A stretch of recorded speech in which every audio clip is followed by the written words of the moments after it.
Sometimes the smallest details quietly transform a flat design into something that feels tactile and alive. Today, how to explore speckle layer blending. Open Adobe Photoshop and create a new 2000 by 2000 pixel canvas with a dark, neutral background, so the texture will be clearly visible. Add a new layer and fill it with white, then go to Filter, Noise, and choose Add Noise at around 75% using Gaussian and monochromatic settings.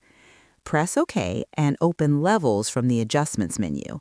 Slowly move the black and white sliders inward until the noise turns into sharp, scattered speckles. Now change the blend mode from